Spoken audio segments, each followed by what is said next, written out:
Bom, pessoal, vamos iniciar então o nosso estudo do NEP desse domingo, dia 5, né? E vamos fazer a prece inicial, eu vou fazer a prece de abertura.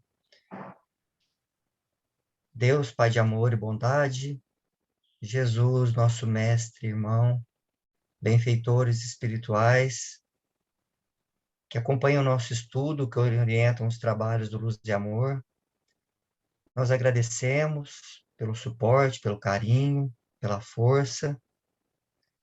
Estamos aí na reta final do ano, mas estamos com o mesmo intuito de outrora, que é o intuito de estudar o Evangelho à luz da doutrina espírita, e que possamos seguir esse caminho, apesar das dificuldades que individualmente todos temos, que possamos abrir as luzes, né, para iluminar o caminho individual de cada um, mas também o nosso caminho coletivo.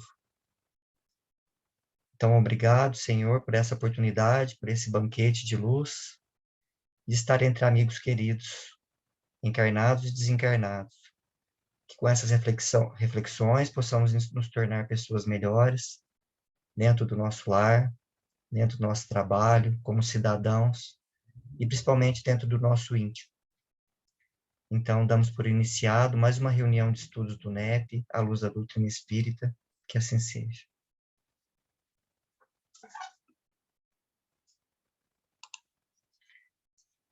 Isso aí, então vamos lá. Hoje nós vamos estudar o último apóstolo, que é o Tiago Maior. Nós, durante esse período aí de um ano, né? Quase um ano, né, Ramon? Iniciamos com essa ideia de estudar os apóstolos, e cada um foi escolhendo um apóstolo, e sobrou o último apóstolo aí. E esse apóstolo, diferente dos anteriores, nós vamos estudar ele todo mundo junto, viu? Nós vamos colocar um texto aí que a gente fez um apanhado, uma pequena pesquisa, e contamos com a colaboração de todos, dos conhecimentos que você já tem sobre esse apóstolo, os apóstolos em geral. Então, vamos todo mundo aí dar uma contribuição, combinado? Ramon vai colocar o texto aí que a gente... Esse é o Tiago Maior. Esse é conhecido como Tiagão. Lá no The Chosen eles falam Tiagão, para diferenciar. Então, eu gostaria que vocês me situassem bem quem que ele é, na ordem geral dos apóstolos.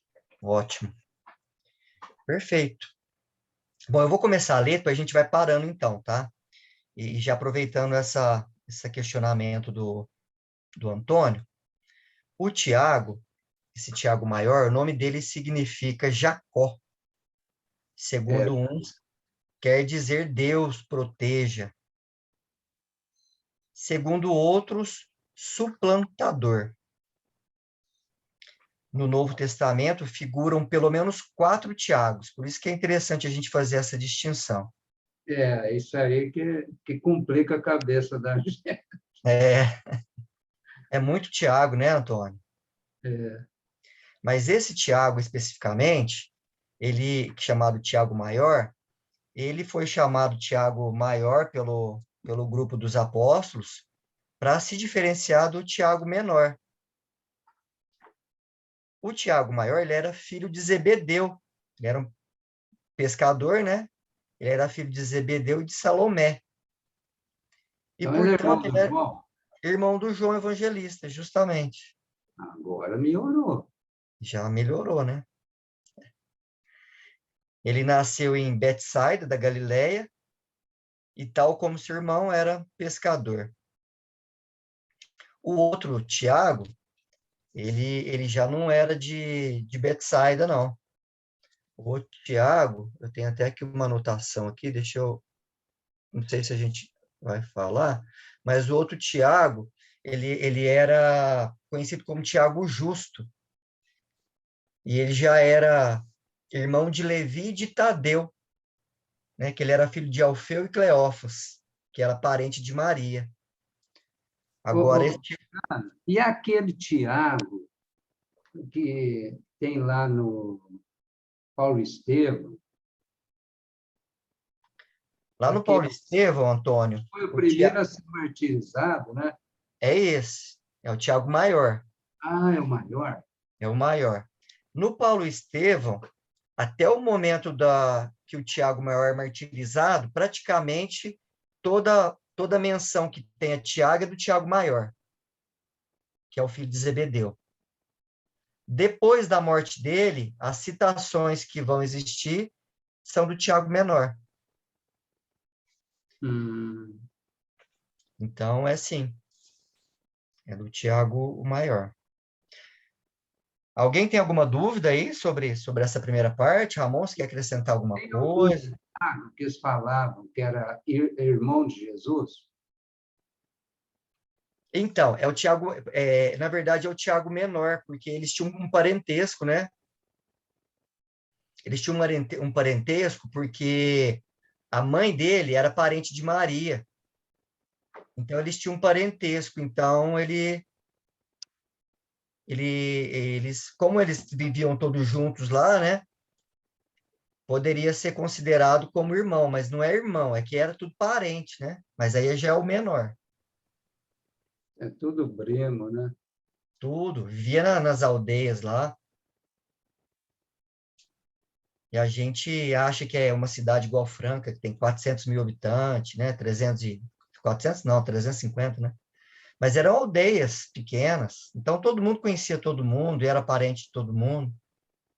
Hum. Mas esse caso específico aí seria do Tiago Menor.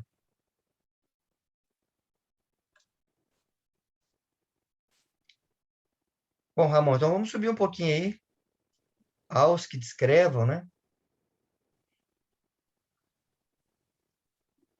Mais embaixo aqui, Na aos que verdade, descrevam. você leu aqui um dos que chama. Você leu aqui? Li, Leu? li. Aqui. Tá, Isso. beleza. Aos que descrevam como um jovem individualista e ambicioso. No entanto, ao contato com Jesus, transformou sua ambição em poder de aliviar a dor das pessoas e ajudá-las a encontrar a mais excelente fonte de amor, a boa nova. Transformou-se num homem robusto, bem diferente do jovem frágil e inseguro dos tempos que largou os barcos de seu pai para seguir o mestre de Nazaré. Então, quando a gente pega os evangelhos, a gente percebe que existem 4 figuras lá que são praticamente muito citadas, né, nos evangelhos. Primeiramente, o mais citado é Pedro, depois o João, que é o irmão do Tiago Maior, e depois o André, que foi o primeiro a ser convocado para ser apóstolo. Então, esses 4 são os mais citados no evangelho e os 4 que estavam sempre com Jesus. Mas, apesar disso, 3 se destacavam mais ainda, que era Pedro, que era o que comandava tudo, né? Que era a pedra, né? E depois João, que era o discípulo amado, e depois vinha o Tiago Maior. Então, eram esses 3 que estavam sempre nas passagens, nas principais passagens que são mencionadas na Bíblia, que estavam aí, né, ao redor do mestre. E ele era assim, ele era uma pessoa, cita aí, né, na Bíblia, que ele era uma pessoa meio individualista, meio ambicioso, ele era muito arraigado às tradições judaicas, e então ele, por mais que ele foi um dos primeiros a compor o apostolado, né, os discípulos aí de Jesus, ele tinha um gênio meio forte. E, Fernando, é ah, ele que, quando Paulo entra lá no caminho, prendeu a turma, ele está ajoelhado lendo a Torá. Justamente, ele está ajoelhado, rezando, declamando as passagens do Antigo Testamento, né? É porque eles liam assim, meio cantando, né? E foi a sorte dele, né? É, Não, ele tinha sido martirizado antes. escapou. Escapou. Quando Paulo vê ele ajoelhado lá, fala, não, esse aí tá, a gente não pode fazer nada com ele porque ele está honrando as tradições judaicas. É, Aí deixou ele passar. mas teve seu valor, porque ele que vai garantir ali, né? Durante um certo tempo, né? Gente, só para não dar confusão, naquela época ainda era Saulo, hein? E Paulo foi depois. Então, na época, quando foi isso, aí, era Saulo ainda. Justamente. Foi no início da perseguição, né? Era Saulo. Interessante. Interessante você ter lembrado dessa passagem aí, viu, Antônio? Porque ela é um exemplo desse comentário que eu fiz aí, que ele era muito arraigado às tradições judaicas. Agora vocês imaginam, o Cristo já tinha sido crucificado, já tinha sido materializado, depois desmaterializou, ele já estava no trabalho na Casa do Caminho, e ele, um dos primeiros apóstolos, ainda estava arraigado nas tradições do Antigo Testamento. Aí a gente vai falar, mas depois que Jesus veio, a gente tem que esquecer o Antigo Testamento? Não, não temos que esquecer. Mas a forma ritualista ainda continuava. Rezar de joelhos, alguns pensamentos judaicos. Então a gente percebe que às vezes nós demoramos um pouco na nossa caminhada, mas não foi diferente naqueles primeiros discípulos, né? Que conviveram com Cristo também, não. Alguns, né? Alguns despertaram mais rápido.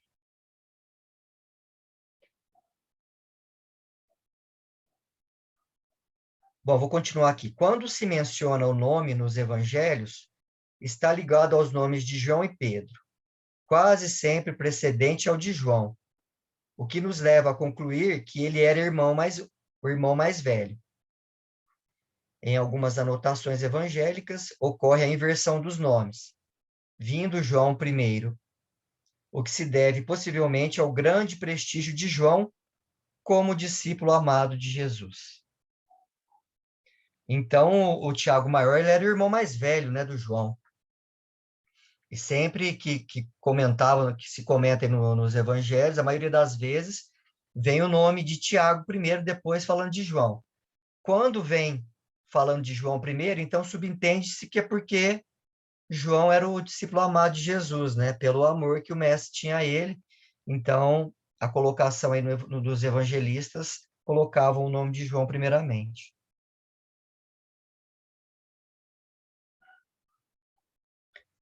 Fazendo parte dos três, sempre chamados por Jesus para acompanhá-lo. O vemos presente na transfiguração, na cura da sogra de Pedro, na cura da filha de Jairo e na agonia de Jesus no Getsêmani. Então, como eu havia comentado, né, nas principais passagens, depois nós vamos ver outras também, o Tiago Maior estava sempre presente. Ele realmente, vamos colocar entre aspas, né, abandonou tudo para seguir o mestre. Ele era pescador, deixou tudo para ficar na companhia de Jesus.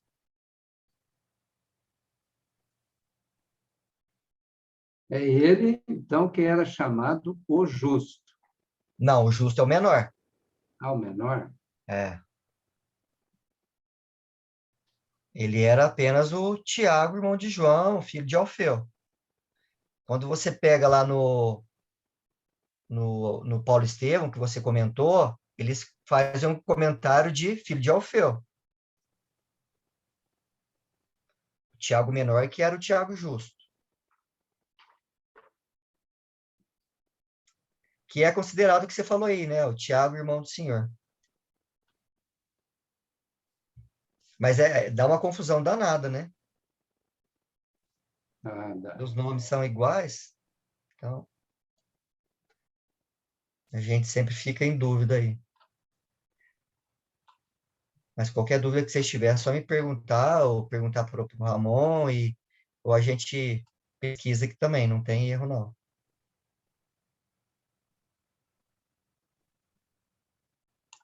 Bom, vamos seguir então. Alguns episódios envolvendo Tiago merecem relevância. Conforme Marcos 10, 35 a 45, ele e João foram pedir a Jesus que lhes fosse permitido sentarem-se um à direita e outro à esquerda, quando Jesus estivesse em sua glória. Fato que gerou indignação entre os apóstolos. Mateus se refere ao fato como tendo sido a mãe deles que realizou tal pedido a Jesus. Então, pessoal, a gente vê aí nessa passagem que foi o primeiro caso de nepotismo que a gente conhece. O Marcos fala aí que foram os dois que pediram mesmo, né? Para Jesus, para um sentar ao lado direito e outro ao lado esquerdo na sua glória. Já Mateus refere essa passagem como sendo a mãe que fez o pedido. Então, ou seja, alguém fez o pedido, né? A gente não sabe se foi os dois, se foi a mãe, mas alguém fez o pedido. O que evidencia o quê? Que eles tinham, até esse momento, a consciência de que Jesus veio para ser o rei de um reino da terra. Eles não tinham a consciência ainda que Jesus veio para ser um rei no coração de cada um, para transformar o coração de cada um e trazer a boa nova conforme ela era. Tanto que, na sequência, ele dá uma lição, né, fabulosa. O que ele fala? Ó, de toda forma, a resposta de Jesus lhe serviu de grande lição. Depois de lhes ter falado do conteúdo amargo do cálice do testemunho que lhes competiam sorver, e ele lhes disse que verdadeiramente o sorveriam. Reuniu os 12 e lhes disse que aquele que desejasse ser o maior entre eles fosse o servidor de todos. E mostrando sua humildade, ressaltou ainda que somente ao Pai competia conceder esse ou aquele privilégio. Então, como se diz no ditado popular aí, né? Um tapa com luvas de pelica. Então, eles queriam sentar um de cada lado de Jesus, e Jesus disse, né? Que aquele que desejasse ser o maior entre eles, que fosse o maior servidor. Desmantelando todo o pensamento errado que eles tinham sobre a vinda de Jesus na Terra, né? E disse mais, né? Ele falou do cálice ainda que eles sorveriam. E esse cálice aí todos passaram por ele. Todos os apóstolos aí tiveram sofrimento, perseguição, privações. O único que não morreu crucificado foi o João. O restante foi tudo crucificado, um de cabeça para baixo, outro de cabeça para o lado, outro na cruz em X, decapitado.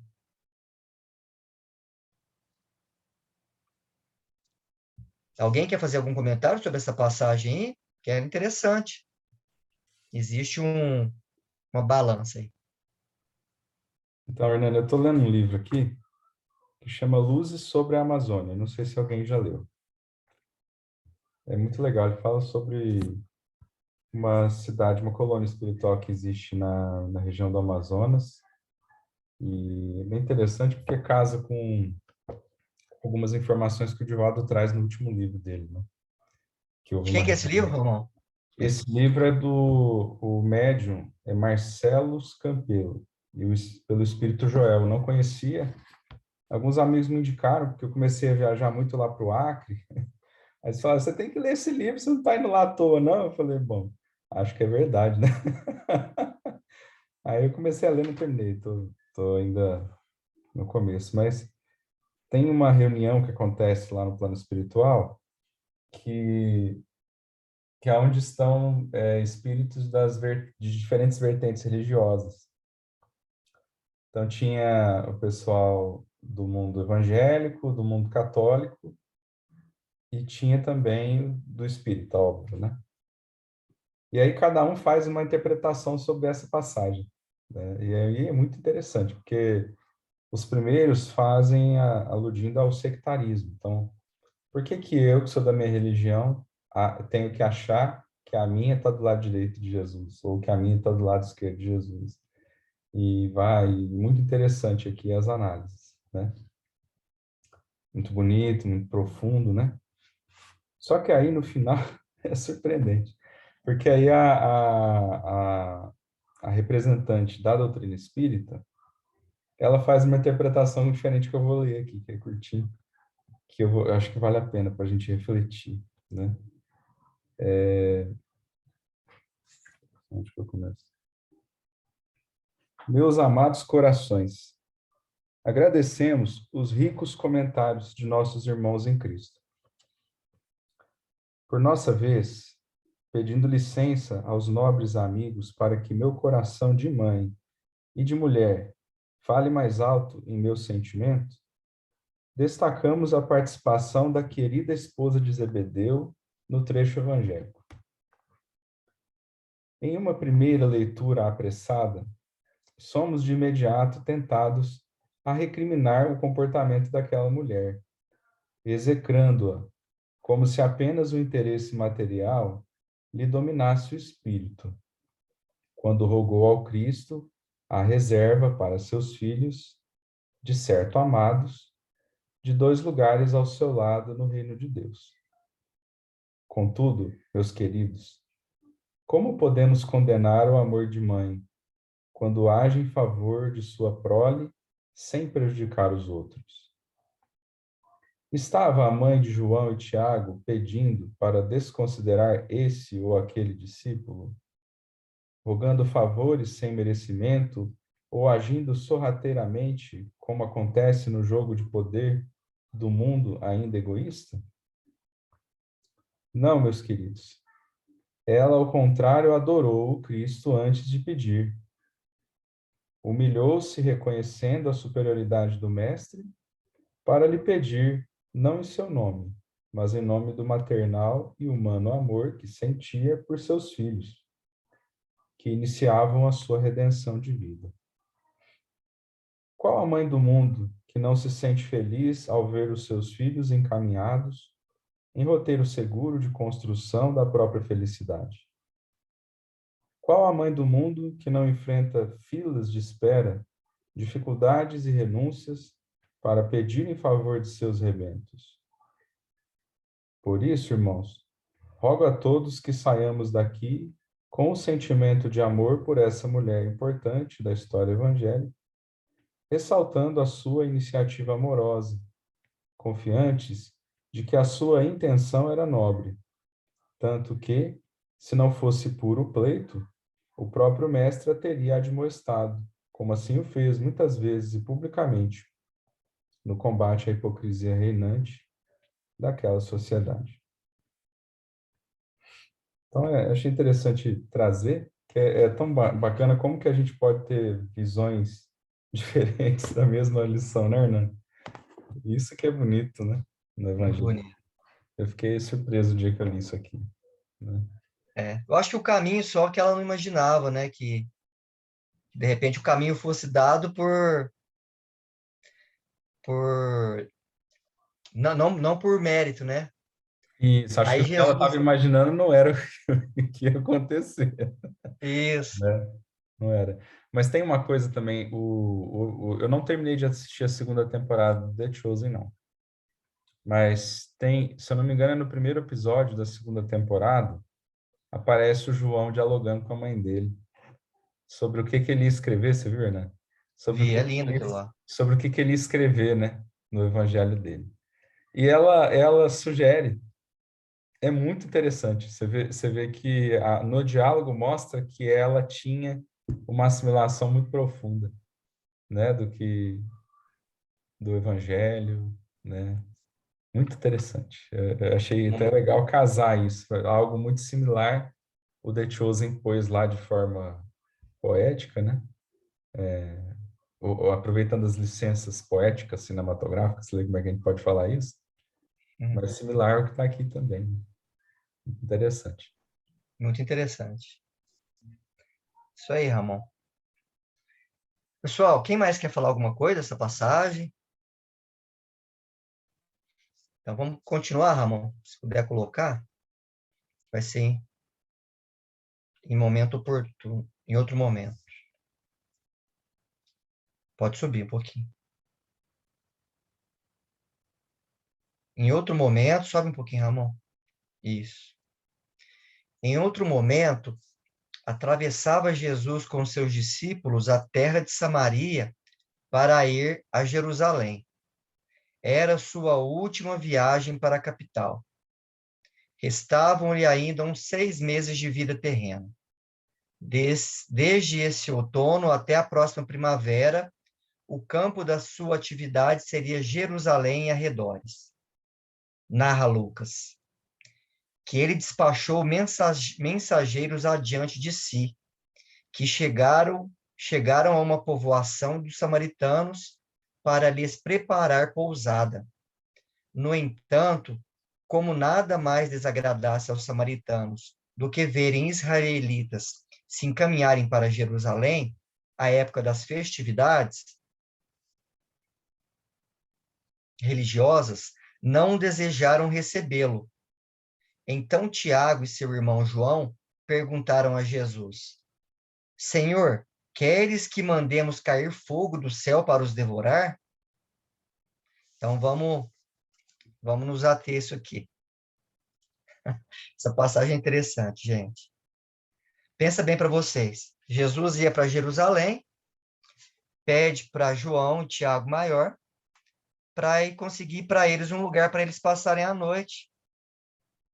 E quando eles chegam, né, até na Samaria, eles não conseguem. Os samaritanos não gostavam, né, do deixa eu ver aqui. Eles não gostavam era na Samaria mesmo, né, Ramon? Que eles estavam passando? Era assim. Inclusive, o episódio do... Volto de novo no The Chosen, porque não tem jeito, né? Mas tem uma cena lá, talvez você lembre, né? Essa cena. Essa cena. É uma cena que os samaritanos chegam e gospem, né? Em João e Isso. Tiago, e aí Jesus segura, eles iam partir para cima. E assim, eu fico imaginando, porque se hoje a gente tem esse ímpeto de fazer isso, naquela época era 1 milhão de vezes mais, né? Porque era uma sociedade do revide, né? Então, se você sofria uma agressão, era por honra, você tinha que revidar. A gente ainda vive isso, mas não é igual naquela época. Naquela época seria um absurdo você não fazer nada, né? Hoje não. Hoje, se você não fizer nada, muita gente vai olhar para você e te admirar. Ainda vão ter os que vão falar que você é bobo, mas tem muitos que vão admirar. Mas naquela época era ao contrário, né? E aí, imagina a cena, né? E eles tinham esse ódio, né? Mas aí é com base nas matrizes históricas aí do que aconteceu e do que dividiu os povos, né? E quando eles voltam e falam para Jesus, né, que não conseguiu nenhum lugar, que os samaritanos rejeitaram eles, que eles fazem essa pergunta, né? Senhor, queres que mandemos cair fogo do céu para os devorar? Acontece que vem reforçar aquilo que eu disse no início. Eles eram muito arraigados ainda às passagens do Antigo Testamento, que naquela época, de repente, foram necessárias. Porque essa passagem aí, eles estão evocando uma passagem do livro de Reis, onde o profeta Elias, ele diz assim, ó, deixa eu ver se eu acho aqui, eu tinha até separado, ele disse assim, ó,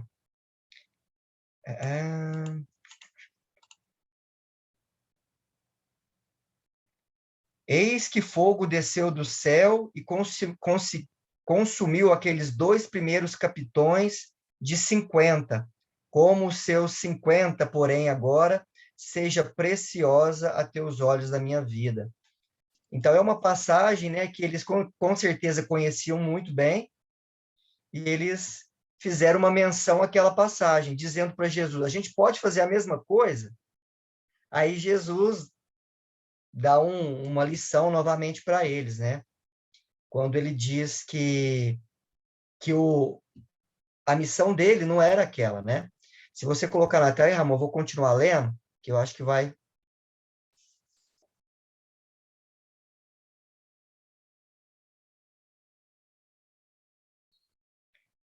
Ó, era o espírito de impietosidade que falava naquelas bocas ainda jovens.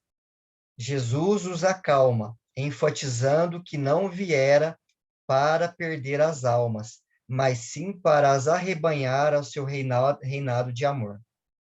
Foi nessa ocasião que ambos, Tiago e João, receberam do Mestre o apelido significativo de filhos do trovão.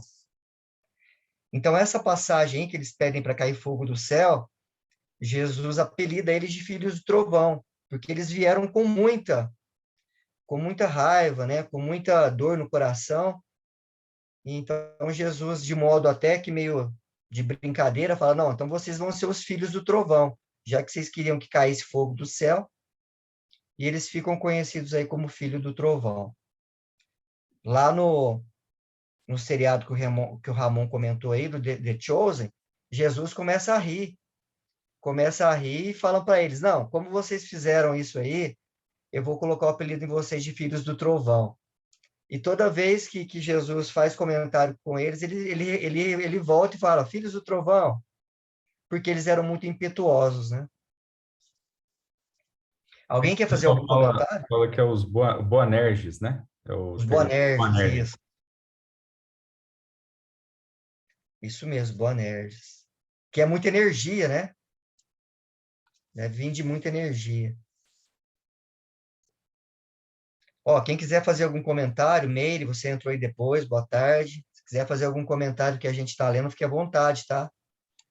Iris, Gleide, Silvia, vocês ficam à vontade. Antônio.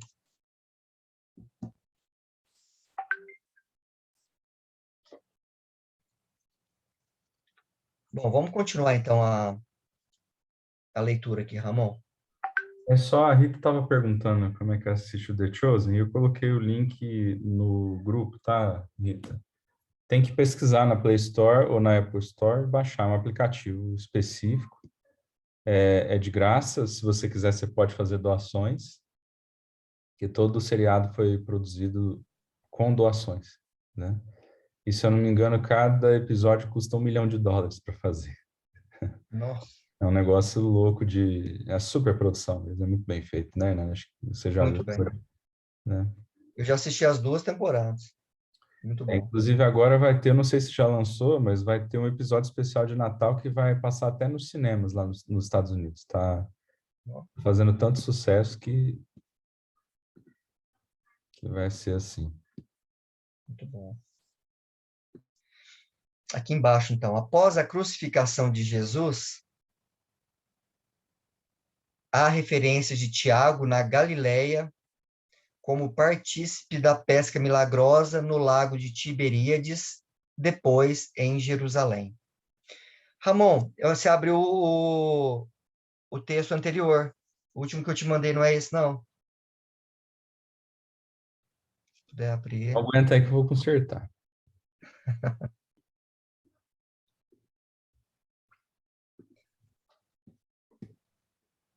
Porque é o seguinte, após a crucificação, tem aquela passagem do Pentecostes. E após a passagem do Pentecostes, os apóstolos eles ficam muito certos da sua missão e até da missão de Jesus. Por que que Jesus veio, né?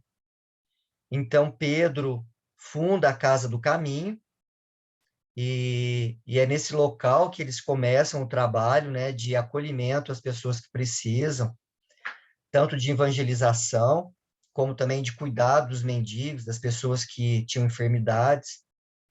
E conta-se que nesse momento, após o Pentecostes, o Tiago Maior ele não vai para a casa do caminho. Apesar da atuação que a gente vai ver em Paulo e Estevão, de Tiago, né, como pregador e também como auxiliar nas atividades da Casa do Caminho, que ele sai para fazer uma divulgação do cristianismo na região onde hoje é a Espanha. Na época não era Espanha, né? Portugal, Espanha ali. Mas ele precisa ir de barco, o acesso mais fácil que tem é de barco. Então ele faz todo esse caminho e começa a divulgação do cristianismo naquelas terras espanhóis, da Espanha ali. Então, Ramon, se você puder colocar novamente, não sei se você conseguiu.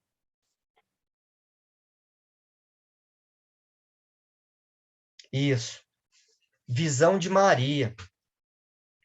Então, nos anos 40 depois de Cristo, conta-se, né? Isso aí não tem nenhum relato histórico, mas existe uma forte evidência dessa passagem, e até os católicos são bem enfáticos sobre que isso realmente aconteceu. Nos anos 40 depois de Cristo, enquanto descansava às margens do rio Edro, tem gente que fala Edro, tem gente que fala Ebro, tá? Na região de César Augusta, hoje Saragoça, em espanhol Zaragoza, Tiago teve a visão de Maria, que lhe apareceu acompanhada por um coro de anjos, né, que eram espíritos evoluídos.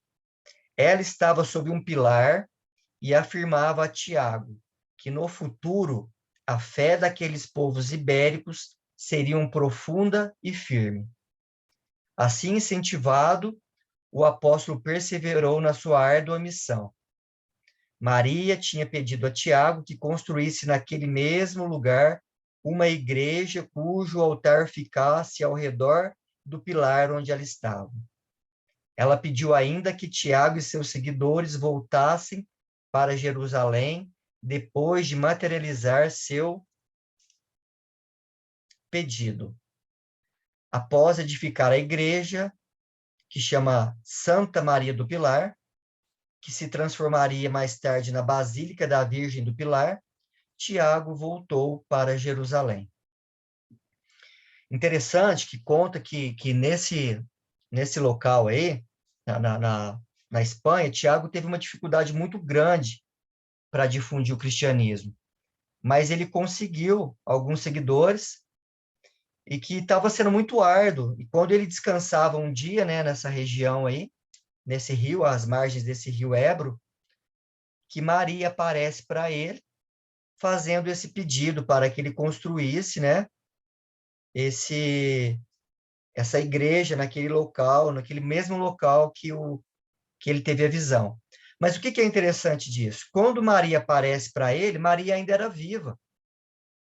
Então, se isso realmente aconteceu, foi um fenômeno de bicorporidade. Maria estava viva, lá em Éfeso, e ao mesmo tempo aparece para Tiago. Então, partindo do pressuposto que se isso aconteceu, Tiago teria sido o primeiro, né, a ter o contato com Maria, espírito, e que esse fenômeno foi de Maria ainda encarnada. Então, é um fato muito interessante que a doutrina aí, que os católicos reverenciam, né, bastante. Um tipo de comunicação de vivo, né? Comunicação de vivo, mas no caso, bicorporidade, né? Não sei se ela estava consciente ou não. Tipo o que Eurípides Barçanufo fazia em Sacramento. Aparição de vivo, né? Isso. Aliás, acho que foi por aí que é por isso que tem o caminho de Santiago, né? É isso? Justamente. Santiago de Compostela. Isso. Esse caminho é para... Parece que eu me lembro alguma coisa de que os restos mortais... Eu estou falando aqui de lenda católica, né? Não é que a gente... É só curiosidade, né, Hernani? Mas Sim, claro. parece que depois do martírio, os restos mortais dele foram transferidos para esse local. Não sei se você vai falar disso aí. Eu estou lembrando Não, que não vou falar disso, mas é realmente isso. Eu li sobre isso. alguém falou isso num estudo que eu participei e estou lembrando aqui. E tudo isso envolve a lenda que criou o Caminho de Santiago, né? Isso mesmo, os restos mortais foram transportados para a Espanha, o que gerou todo esse caminho aí. Eu não quis entrar muito, Ramon, porque agora a gente vai entrar mais no caso da morte, e depois a gente vai fazer algum apanhado da doutrina espírita. Porque, como você disse, aí é mais um aspecto da fé católica, né? E que às vezes não é muito nosso intuito. Eu dei essa pincelada aí porque justamente é uma curiosidade. Porque se esse fenômeno aconteceu, foi um fenômeno interessante, uma comunicação de vivo, né? E demonstra a lucidez de Maria muito maior do que o que a gente até imagina, né? Não, e diz que ele ouviu, primeiramente, antes de vê-la, um coro de anjos, né? Que eu coloquei espíritos evoluídos. E que foi o coro dos anjos que chamou a atenção dele, para ele abrir os olhos e ver. Então, muito, muito interessante. Eu acho muito lindo, interessante também que nessa época Maria estava com João, né, o irmão de Tiago, lá em Éfeso, né, fazendo todo aquele trabalho maravilhoso, né, que a gente sabe através das obras espíritas. Então havia essa sintonia profunda mesmo, né, entre eles. Nossa, é mesmo, bem lembrado. Estava em plena atividade, né, Meire? Agora, você imagina o Sim, contato que ela tinha com a espiritualidade. Aí a gente faz um gancho, desde a aparição, né, do Espírito Gabriel para ela, como ela já tinha esse contato, e parece que esse fio foi ficando cada vez, né, mais, vamos dizer assim, esse contato foi ficando cada vez mais forte, né? e chegou a ser tão forte que Jesus entrega, né, João a Maria e Maria a João, né? E como diz, Pedro, João e Tiago eram os discípulos mais próximos de Jesus, né? Onde Jesus estava, eles estavam sempre ali perto de Jesus, né? Sempre os três. Isso mesmo. Legal. Pessoal, vamos falar agora da morte, né, de Tiago Maior. Então, eu vou dar uma lida aqui. O fim da sua vida terrena tem episódios surpreendentes. Aí eu peguei aqui, ó, coloquei entre aspas uma passagem do livro Paulo Estevão. Com efeito, daí, há meses, um portador da igreja de Jerusalém chegava apressadamente a Antioquia, trazendo notícias alarmantes e dolorosas. Em longa missiva, Pedro relatava a Barnabé os últimos fatos que a acabrunhavam. Escrevia na data em que Tiago, filho de Zebedeu, sofrera a pena de morte. Em grande espetáculo público, Herodes Agripa não lhe tolerara as pregações cheias de sinceridade e apelos justos. O irmão de João vinha da Galileia com a primitiva franqueza dos anúncios do novo reino.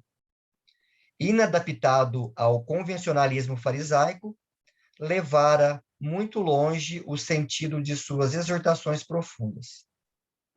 Verificou-se perfeita repetição dos acontecimentos que assinalaram a morte de Estevão. Então, essa é uma passagem do livro Paulo Estevão, tá? Que conta aí os momentos que se passaram da morte de Tiago, e eles fazem uma comparação aí, no caso, o Emmanuel, né? Da morte que aconteceu com Estevão, que também foi em via pública. E mais abaixo aqui, Ramon, desce um pouquinho, por favor. Vai detalhar mais um pouquinho, mas aqui não é do livro, tá? Denunciado, ele foi denunciado. Ele foi preso, levado ao banco dos réus, assim como aconteceu com Estevão também. Interrogado e condenado. Era o governo de Herodes Agripa, sucessor de Herodes Antipas. O denunciante, diante da atitude serena do mártir, arrependeu-se de tal forma que, quando conduziam Tiago para a execução, se declarou também cristão, sendo condenado a morrer com ele. Então, o que aconteceu? Quem denunciava naquela época lá, eles tinham os benefícios. Era benefícios materiais e benefícios de posições. E quando o denunciante de Tiago vê todo o amor de Tiago, né, toda a devoção dele, ele também se arrepende e se declara cristão. Aí ele é condenado a morrer juntamente com Tiago. Durante o trajeto, pediu a Tiago que o perdoasse. Tiago voltou-se para ele e, num gesto sublime, o beijou, chamando-o de irmão e desejando paz. Então, vocês veem aí como que esse espírito já era evoluído, né? Para perdoar uma pessoa que tinha denunciado ele. Tiago foi decapitado, tornando-se o primeiro apóstolo de Jesus a morrer na defesa de sua causa. Segundo o historiador Daniel Hobbes, seria no ano de 41 da era cristã. Alguns dizem era 44, tá? Porque existe uma divergência aí na questão do início da contagem. A morte de Tiago está relatada no livro História Eclesiásticas, livro 2, 9. É que eu não sei porque que saiu esses 5 aqui. Eusébio de Cesareia. E no livro de Paulo e Estevão, folha 176. Então, é interessante que, além de estar bem detalhado no livro Paulo e Estevão, né, nesse livro também, Histórias Eclesiásticas, o Eusébio de Cesareia conta sobre a morte de Tiago Maior. Eu tenho em PDF, tá? Se alguém quiser esse livro Histórias Eclesiásticas aí, é só me pedir que eu encaminho. Fernando, interessante que o Estevão foi o primeiro mártir, né? E o Tiago foi o primeiro dos apóstolos a ser martirizado, né? Então, automaticamente, ele passa a ser o segundo mártir, né, da cristandade. De formas semelhantes, né? Sim. Levado a público. A diferença é que um é apedrejado e um é decapitado. Mas foi o que eu li ali, né? Quando a mãe de Tiago e de João pede para que eles fossem colocados na glória, um de cada lado, e Jesus diz para eles que é necessário sorver o cálice, né? E pensa bem, logo de início, quem sorve o cálice como primeiro apóstolo é o Tiago, filho dela. Então, como a gente vê que o caminho que nos leva até o Pai é um caminho de sacrifício, né? É um caminho de devotamento.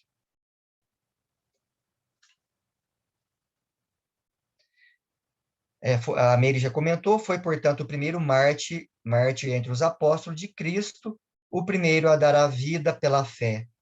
Sua festa votiva é em 25 de julho. Os católicos comemoram em 25 de julho, né, a festa de São Tiago.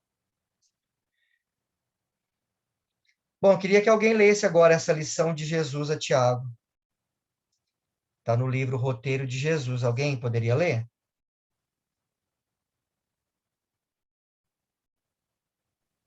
Estou no celular hoje, Hernando. Ah, não sei se Estava a com visita, Gleides, cheguei até atrasada. Entrei atrasada. não Não sei se a consigo ver Rita, pelo celular. Oi? não sei se a Gleide consegue, algum de vocês aí. Posso ler. Por favor.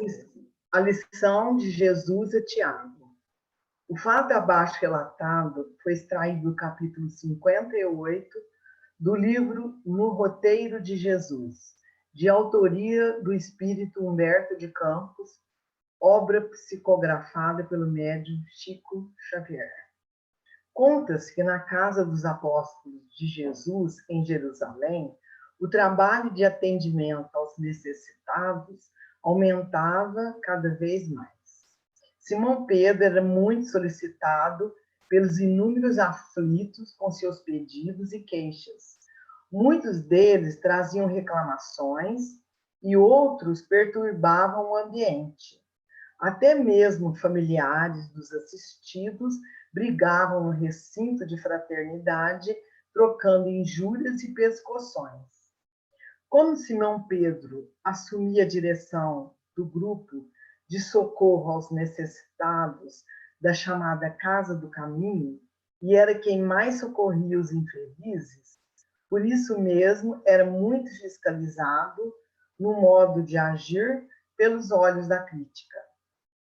Ante a onda de reprovações que fazia sempre mais alta, Tiago, filho de Alfeu, o lidador do Evangelho, mais vigorosamente agarrado ao Velho Testamento, pode passar. Até aí, bom, aí vai subir, né? Ao Velho Testamento, procurou Simão Pedro e comunicou a sua decisão de afastar do trabalho assistencial. Segundo Tiago, a situação na casa era de desequilíbrio e desordem. Dali em diante, iria viver numa casa isolada na saída para Jope. Simão Pedro humildemente pediu que ele reconsiderasse. Tiago, porém, foi inflexível e promoveu a mudança. Enclausurou-se numa casinha rodeada de vegetação, recebendo a luz do sol, passando a estudar durante muitos meses os ensinos de Jesus, tratando as flores, louvando a Deus através de orações.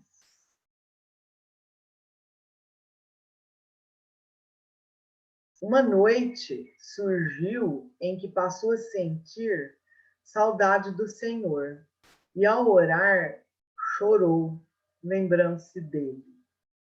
Nisso, viu um desconhecido de passo ligeiro com quem caminhava pela noite adentro. Extasiado, Tiago reconheceu que o viajante se revelou aureolado de luz. Era o próprio Cristo de Deus. Imediatamente ajoelhou-se e, alongando os braços para recolhê-lo, o mestre passou por ele sem parar.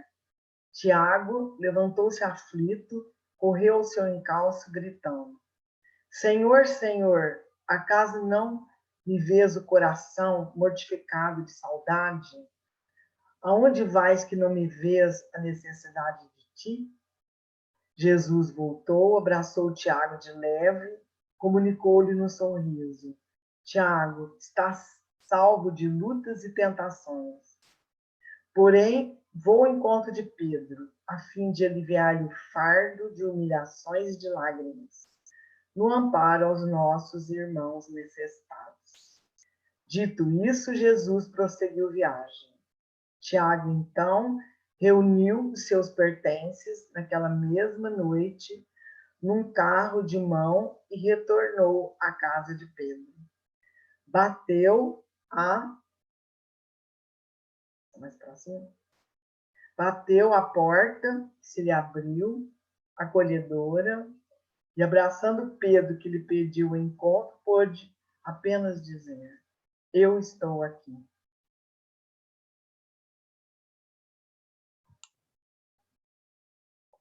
Ótimo.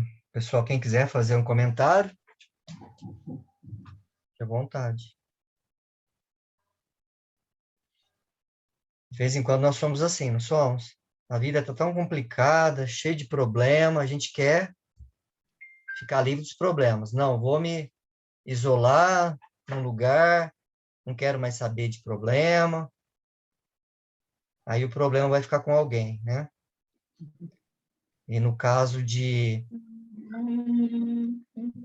do Tiago, aconteceu isso. Ele estava cansado dos problemas da casa do caminho, reclamação, briga, e falou a Pedro que ele ia ficar isolado. Pedro, por mais que pediu para ele reconsiderar, ele foi. E naquele lugar isolado, ele fazia toda a tradição, né? Antiga, judaica, orava na hora certa, cuidava das flores. E quando ele tem a oportunidade de novamente ter o contato com Jesus, no momento de saudade, Jesus apressadamente dá um leve abraço nele e fala que tinha que socorrer Pedro com as suas humilhações, seus problemas. Então, isso é um grande ensinamento, né? Porque logo após, Tiago desperta. Desperta que nossa verdadeira missão está no trabalho, na prática, não só na teoria, né? É claro que regularmente precisamos, né, de abastecer nos momentos sós, fazer algumas reflexões, mas que isso seja breve, muito breve, alguns momentos apenas. Não podemos usar isso como pretexto para fugir do trabalho, da luta, do sacrifício. Mas eu quero ver o que os irmãos acharam disso aí, se é isso mesmo.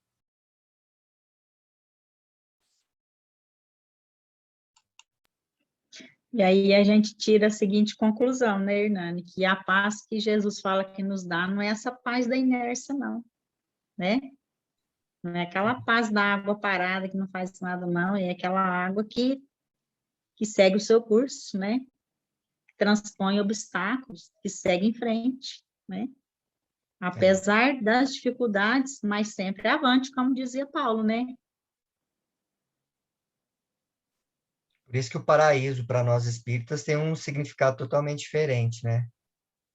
Estar no paraíso é um momento interno, mesmo que seja um local onde vocês estejam com várias pessoas evoluídas, é um local onde você está sempre se remetendo aos irmãos que precisam, e todo o planejamento para que eles também cheguem no momento de crescimento, né? Não é uma inutilidade pacífica.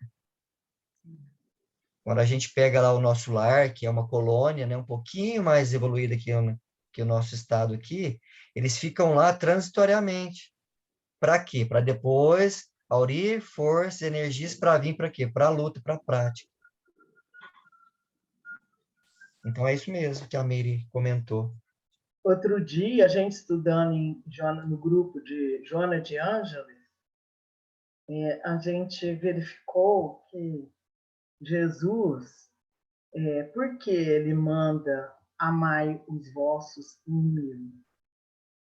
Então, não é fugir dos inimigos, não é afastar das pessoas que estão nos incomodando. Por quê? Porque até é interessante, por que amar os inimigos? Porque o inimigo, ele desperta o nosso lado sombra. E quando desperta o lado sombra, a tendência é fugir ou se isolar, né, como eles fizeram. E ao contrário, nós temos que acolher, amar o inimigo. Por quê? Porque ele, o inimigo, é que vai propiciar que a gente estude em nós o nosso lado sombra para que a gente corrija esse lado sombra em nós. Agora, o inimigo, ele que corrige o dele. Então, por isso que não é para fugir da luta nesse sentido, e sim verificar dentro de você aquilo que te acionou. Então, em nosso redor estão todos os inimigos, porque num projeto reencarnatório, você está reencarnado com as pessoas que você vem para pendências. Então, se você afastar, você está apenas prorrogando o problema, é assim, adiando momentaneamente esse problema para ser resolvido. Depois, invariavelmente, nós temos que resolver, não tem como. Então, por isso que ele volta, estou aqui. Você viu nesse texto, ele fala, estou aqui. Porque não adiantou ele afastar, é afastar de si mesmo. O interessante é isso, que a gente acha que está afastando dos incômodos, dos empurrões, daquele ambiente, não é não. Nós estamos afastando de nós mesmos, porque desperta o lado sombra nosso. Por isso que fala, a encrenca de fora aciona a encrenca de dentro, e o trabalho é resolver dentro agora. Agora o trabalho não é externo, é interno. Então, por isso que os espíritos estão nos avisando muito sobre isso. Por isso que eu vi esse texto de afastamento, ele está afastando dele mesmo. Nós estamos afastando de nós mesmos, é muito interessante. Por isso que a gente tem que entender muito bem, quando a gente estuda a questão do pessoal falar de autoiluminação, reforma íntima. Isso tudo é muito bonito, mas aliado à prática. Porque o Espiritismo vem nos dizer que nós somos trabalhadores. E não é apenas autoiluminar ou reforma íntima, mas isoladamente. Porque aí a gente pode, às vezes, fazer uma interpretação errada e começar a ir para outros lados, né? E não é esse o que realmente o Cristo nos apontava e que a doutrina espírita nos aponta. Isso que o Cristo fala, não, mas eu vou ajudar quem está enfrentando, né? Quem está enfrentando a si mesmo. Você não diz, você afasta de resolver o problema dentro de você mesmo. Você que está afastando. Por isso que a gente tem que estudar muito bem a nós mesmos para verificar esses sentimentos que a gente está vivenciando junto a parentes difíceis, a lugares difíceis, a pessoas que incomodam, a pessoas que te caluniam, as pessoas que pensam mal de você, tudo, vibração. Quando você supera a si mesmo. E aí você se fortalece. Fortalece com o quê? Com essas injunções que vêm de fora. É essas que vão despertar a verdade do seu espírito, que é o inconsciente. Nós estamos estudando exatamente isso em Joana de Ângeles, que é o inconsciente, despertar a sombra em nós. E quem desperta a sombra? Nada mais, nada menos que pendências, coisas difíceis que estão nos incomodando. Por isso que ele afasta. Mas não adianta afastar. Tem que voltar. Isso mesmo.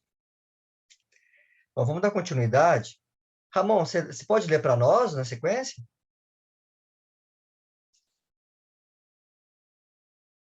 Vida e Atos dos Apóstolos. Cabarchuto. Na Epístola de Tiago se encontra a súmula da religião que deve ser abraçada por todos. Recomendamo-la na íntegra aos estudiosos. Limitamo-nos a alguns trechos para que esclarecem bem as nossas afirmações. De que serve, meus irmãos, se alguém disser que tem fé se não tiver obras? Acaso pode essa fé salvá-lo?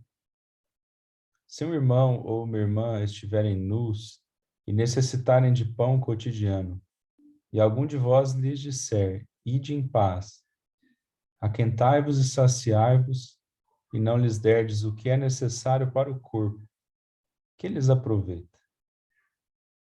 Assim também a fé, se não tiver obras, é morta em si mesma. Mas alguém dirá, tu tens fé? Eu tenho obras. Mostra-me a tua fé sem as obras, e eu te mostrarei a minha fé pelas minhas obras. Crês tu que Deus é um só? Fazes bem. Os demônios também o creem e estremecem. Mas queres saber, ó homem vão, que a fé sem as suas obras é nada? Não foi pelas obras que Abraão, nosso pai, foi justificado, quando 109 ofereceu... 109 apareceu aí no meio, não tem nada a ver. Quando ofereceu seu filho Isaque sobre o altar? Vês que a fé cooperou com as suas obras, e que pelas suas obras a fé foi consumada, e cumpriu-se o que diz a Escritura. E Abraão creu em Deus, e isso lhe foi imputado para a justiça, e ele foi chamado amigo de Deus. Vedes que é pelas obras que o homem é justificado, e não somente pela fé. Do mesmo modo também não foi Raabe, a meretriz, justificada pelas obras, quando recebeu os espias e os fez partir para outro caminho?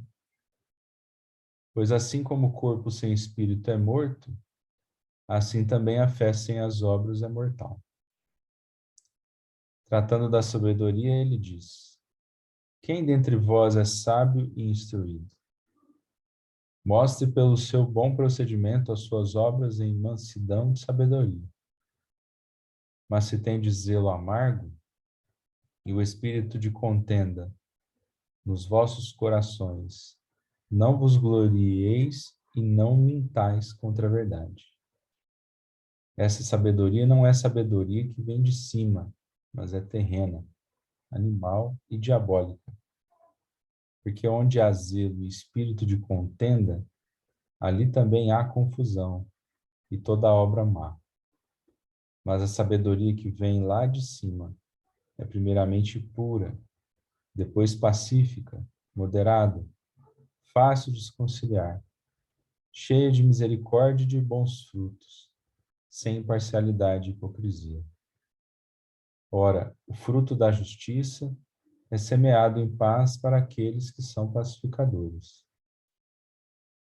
Para aqueles que, cheios de dinheiro, julgam que estão na religião por concorrerem para a construção das igrejas e aquisição de ídolos. Aqueles que geralmente enriquecem e não fazem uma obra boa de caridade, tendo ainda adquirido mal a sua fortuna, Tiago diz: eis agora, vós ricos, chorai, dando urros por causa das desgraças que hão de vir sobre vós. As vossas riquezas estão apodrecidas, as vossas vestes estão roídas pelas traças. O vosso ouro e a vossa prata estão enferrujados, e a sua ferrugem dará testemunho contra vós, e devorará a vossa carne como um fogo. Entesourastes nos últimos dias. Eis que o salário que defraudastes aos trabalhadores que ceifaram os vossos campos clama, e as vozes dos ceifadores têm chegado aos ouvidos do Senhor dos Exércitos. Tendes vivido em delícias sobre a terra e vos tendes regalado. Tendes cevado os vossos corações no dia do morticínio. Tendes condenado e matado o justo. Ele não vos resiste. O resto da epístola recomendamos aos leitores. Existe uma epístola que é atribuída a Tiago, e ela é muito grande, muito extensa. E o Karbar Schutel aí faz um resuminho, né, principal aí do que tem nessa epístola. Eu quis colocar porque ela acaba sendo um complemento do que a gente leu anteriormente sobre aquela passagem que está no livro Roteiro de Vida, que ela fala muito sobre a fé e sobre as obras, né? O que vocês acharam?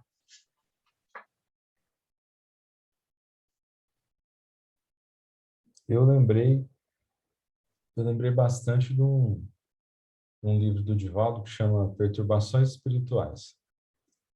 Esse livro me marcou muito e acho que todo espírita tinha que ler ele. Ele vai mostrar lá que quem está levando os obsessores para dentro da casa espírita são os próprios dirigentes dos grupos, né? E aqueles mais aferrados defensores da doutrina, né? E mostra como é que você... que ele fala muito de contenda, né?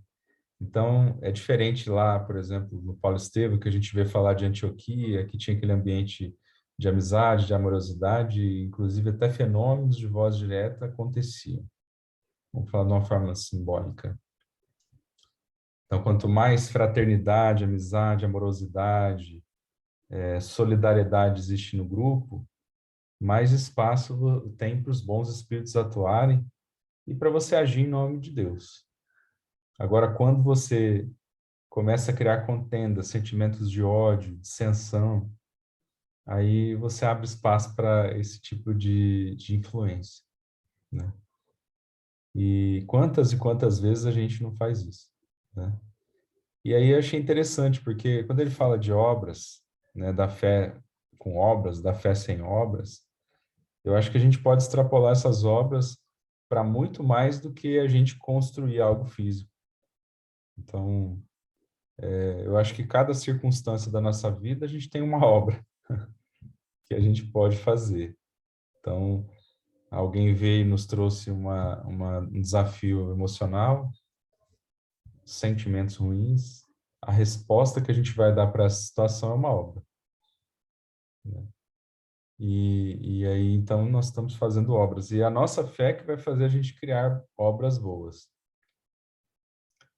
Em todo lugar, né? Dentro do trabalho religioso, do trabalho material, na nossa casa. Então, eu posso falar de fé e discursar filosoficamente. Mas se em cada momento da minha vida eu não tiver essas obras para corroborar coerentemente com o que eu estou discursando, não adiantou nada, né? Eu lembrei dessas coisas lendo, né? É uma coisa difícil para a gente pensar, um desafio muito grande. A gente se perde muito, né? Bom, muitas vezes a gente tem que se posicionar, mas até eu li um texto do Emmanuel hoje, né? Hoje não, acho que faz uns 2 dias. E ele falava no texto assim, ó, tem hora que a sua fala é um processo educativo de Deus. Então, você vai ter a necessidade de falar. Só que se você passar da conta, você vai se encher de carvão depois. Porque você vai criar um incêndio com essa fala sua, e isso vai te trazer problemas. E como é que a gente Traz acha? um clima. E como é que a gente acha o caminho certo, o meio do caminho, a medida correta, de tolerância, de necessidade de você se posicionar para esclarecer, né? É muito difícil. Então, mas é um desafio, né, que a gente tem, né?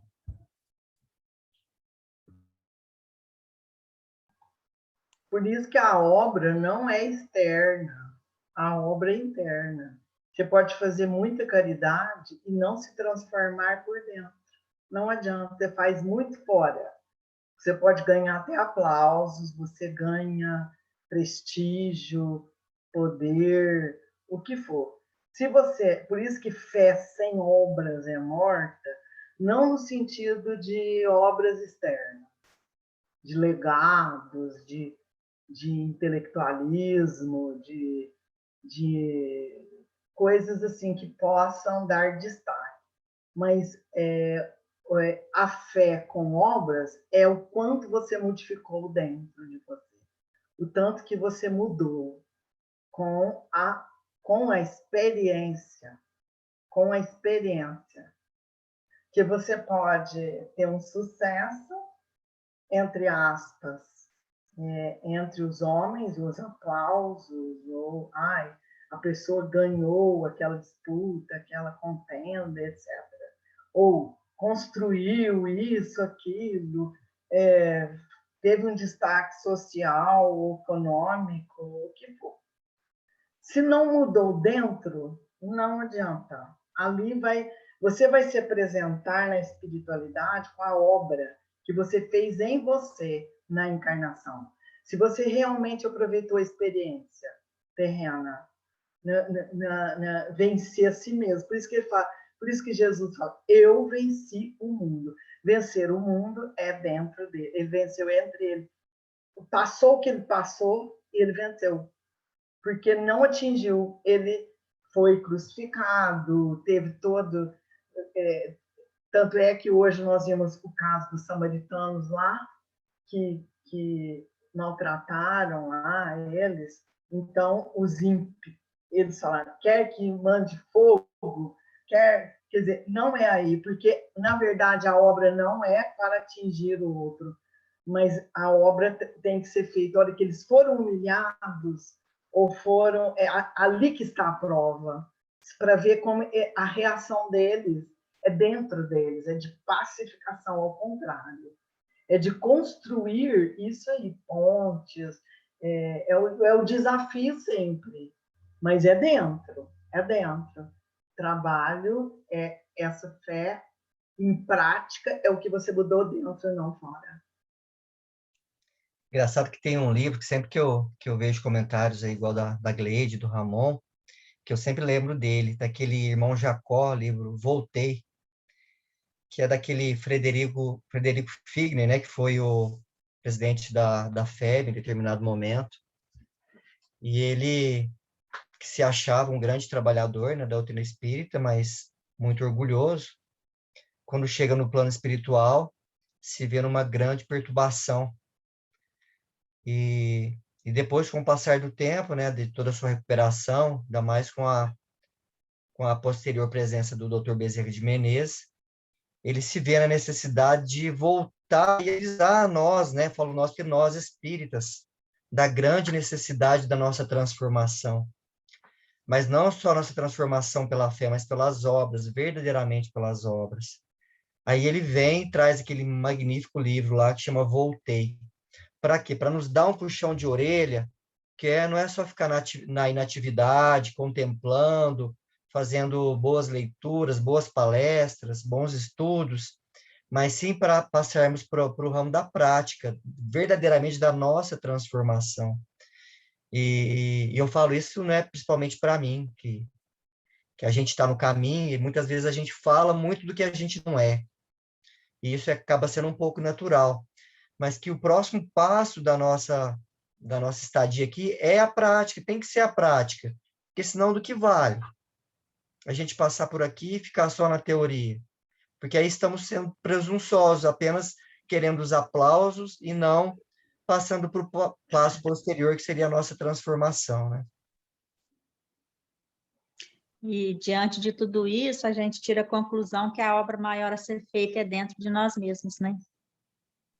Como a Gleide falou, não é fora, é aqui dentro mesmo. É a transformação que ocorre dentro de cada um de nós, né? As obras externas, a caridade, o estudo, é um instrumento, mas a aplicabilidade sou eu quem dou, né? Aqui dentro. Aí a gente percebe no livro Ave Cristo a luta que foi de Quintuvar para fazer com que o filho dele saísse daquela vida que ele vivia, né? Porque ele não aceitava o Cristo de jeito nenhum. Então, os benfeitores dão 100 anos para ele fazer esse trabalho. Mas alertam o Quintuvar que a obra seria do Tassiano, do seu filho. Ele poderia auxiliar, mas a transformação era do seu filho, né? Então, a gente percebe, eu posso auxiliar o outro, mas eu não vou conseguir mudar o outro. A única que eu consigo mudar realmente sou eu mesma. Essa obra é minha, né? Exato, Meire, isso, porque nós nos provamos como cristãos, não nas horas boas, nas horas felizes, é exatamente na dificuldade é que se conhece o verdadeiro cristão, é na dor. Por isso que fala, dor é bênção divina, porque é aonde testa a grande modificação que estamos fazendo em nós. Por isso que muitas pessoas que acham que estão desenvolvendo dentro do campo espírita, no sentido de ter sucesso ou liderança no meio religioso, essas pessoas realmente são verdadeiramente provadas diante de grandes desafios, não é por coisas assim agradáveis ou não. Aí você vai ver a fé daquela pessoa quando ela na amargura do seu igual Cristo na própria cruz, Pai, perdoai-lhes, não sabem o que fazem. Até no final ele está louvando, agradecendo, perdoando o tempo inteiro, não desafia. E amando, né, Gleide, acima de tudo. É isso mesmo, gente. Bom, pessoal, para a gente finalizar, tem um último texto aqui, tá? É um pouquinho menor.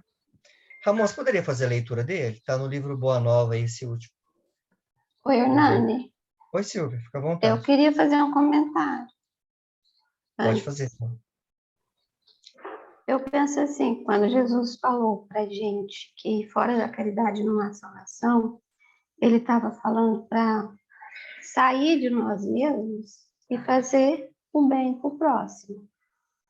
Às vezes o bem pro próximo é uma coisa material. Agora, por exemplo, nessa pandemia, quantas pessoas não estão passando necessidade? Aí eu fico pensando, o que a gente está fazendo? A parte que eu mais sinto falta é de pôr a mão na massa. É de fazer sopa, que eu já fiz sopa uma época. É de fazer alguma coisa para ajudar. Eu acho muito importante o estudo, porque é fundamental o estudo também, porque aí a gente tem uma visão maior de tudo. Mas a gente fica muito acomodado. A gente estuda e não faz nada. Então quer dizer que a gente não está colocando em prática o que a gente está aprendendo. Magnífico, Silvia. Concordo em gênero, número e grau com você. O Divaldo mesmo fala, né? Como que você vai falar para uma pessoa que está passando fome, né? Falar coisas lindas, bonitas, sendo que a pessoa está lá desnutrida, quase morrendo. Não, primeiro você tem que usar da primeira caridade, né? Que você pensa aí que é o quê? Vamos saciar a fome dessa pessoa, vamos estabilizar a questão material. Depois, sim, vamos pensar na transformação dela, né? Nas outras etapas. Então, é assim mesmo. Fora da caridade não há salvação, é colocar a mão na massa, diversas formas, né? Cada um vai saber o momento certo. Mas é isso mesmo, Silvio. Concordo. E temos grandes oportunidades de fazer isso, viu? Temos muitas oportunidades.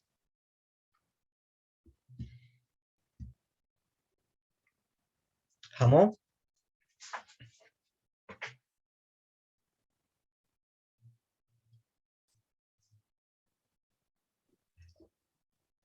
Muito bom. Capítulo 44 do livro Boa Nova. Do firmamento infinito, os reflexos do luar se projetavam no lençol tranquilo do lago, dando a impressão de encantador caminho para o horizonte aberto sobre as águas, por entre deslumbramentos de luz. Enquanto os companheiros meditavam no que dissera Jesus, Tiago se lhe dirigiu nestes termos: Mestre, tenho um amigo de Corazim que vos ouviu a palavra santificante e desejava seguir-vos. Porém, asseverou-me que o reino pregado pela vossa bondade está cheio de numerosos obstáculos, acrescentando que Deus deve mostrar-se a nós outros somente na vitória e na ventura. Devo confessar que hesitei ante as suas observações, mas agora, esclarecido pelos vossos ensinamentos, melhor vos compreendo e afirmo-vos que nunca esquecerei minha fidelidade ao reino. A voz do apóstolo, na sua confissão espontânea, se revelava tocada de entusiasmo doce e amigo. E o Senhor, aproveitando a hora para a semeadura divina, exclamou bondoso: Tiago, nem todos podem compreender a verdade de uma só vez. Devemos considerar que o mundo está cheio de crentes que não entendem a proteção do céu, senão nos dias de tranquilidade e de triunfo. Nós, porém, que conhecemos a vontade suprema, temos que lhe seguir o roteiro. Não devemos pensar no Deus que concede, mas no Pai que educa. Não no Deus que recompensa, sim no Pai que aperfeiçoa. Daí se segue que a nossa batalha pela redenção tem de ser perseverante e sem trégua.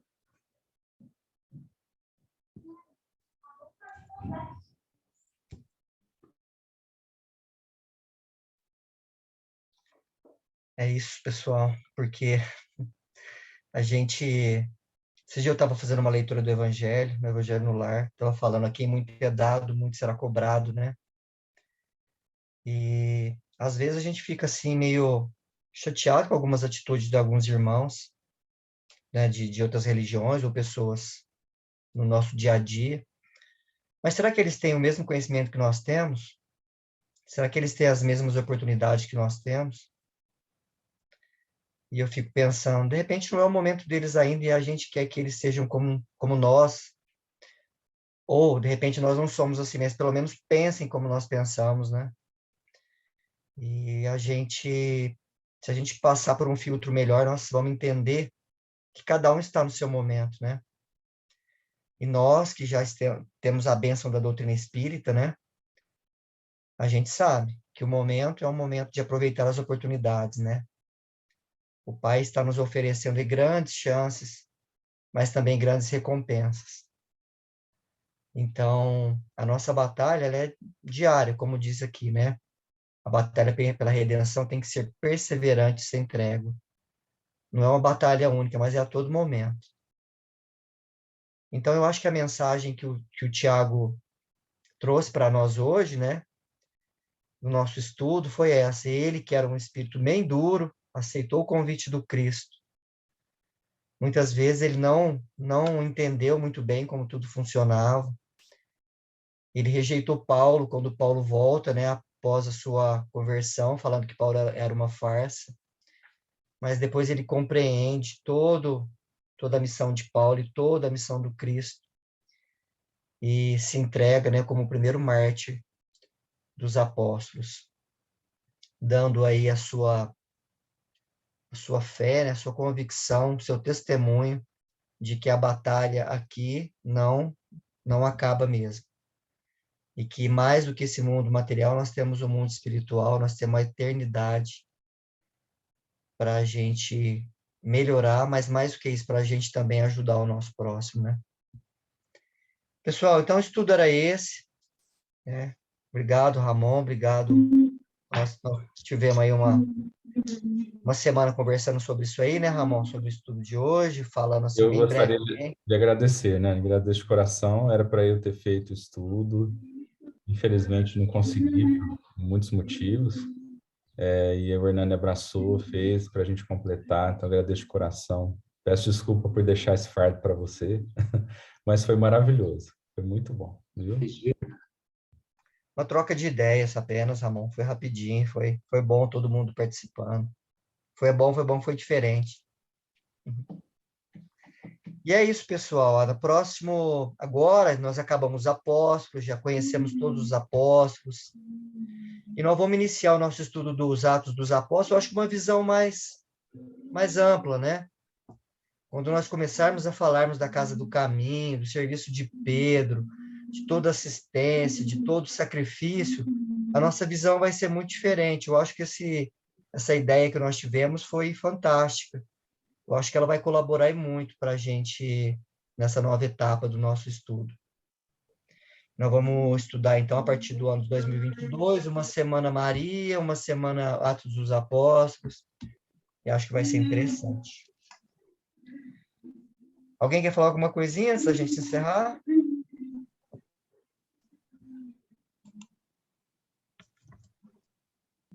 Foi ótimo, muito bom o estudo. Muito bom, gente. Bom mesmo, Gleide. Obrigado pela sua colaboração também, colaboração de todos aí. Eu acho que todo mundo colaborou hoje, foi muito bom. Ramon, você faz a prece para nós, encerramento, por favor? Fácil. Então, vamos agradecer a Deus e agradecer a Jesus também por esse momento de luz que a gente viveu essa tarde, nos inspirando, nos fortalecendo, nos retirando das sintonias do medo, das angústias, nos reconectando com as esferas do Mestre, que a gente possa ter força de prosseguir. Ainda somos muito frágeis, Jesus. Temos recaídas e tropeços. Claudicamos. Mas podemos dizer que hoje, Senhor, queremos nos renovar. Já não nos locupletamos mais nas velhas formas de viver, embora elas falem muito alto dentro de nós. Nos dói por dentro continuar a praticá-las e segui-las. Queremos encher o nosso coração de ventura. A aventura de aprender a amar como o Senhor nos amou. E por isso, então, nós te agradecemos, porque tivemos um pouquinho dessa luz, dessas lições, nessa tarde. E pedimos, Senhor, vem ter conosco, nos ajuda, é que a gente vai se erguendo a cada dia mais, deixando o passado para trás, erguendo a cada passo, a cada erro, nos sentir mais fortes, e com novas obras, chegarmos aos teus braços, vitoriosos e felizes. Abençoa, Senhor, as nossas casas, nossas famílias, e esteja conosco, hoje e sempre. Que assim seja. Gente, quinta-feira, Meire Afonso, viu? Vai fazer o comentário do Evangelho. Imperdível, então, comprar até a pipoca. Como diz o Jimenez, né? Não percam. Não perca. Responsabilidade. Isso aí, pessoal. Vamos sim, vamos assistir a Meire na quinta-feira. Pessoal, nós vamos então, semana que vem estaremos de volta, tá? E no dia 19 também para encerramento. Obrigado a todos pela presença. Que Deus abençoe a todos nós.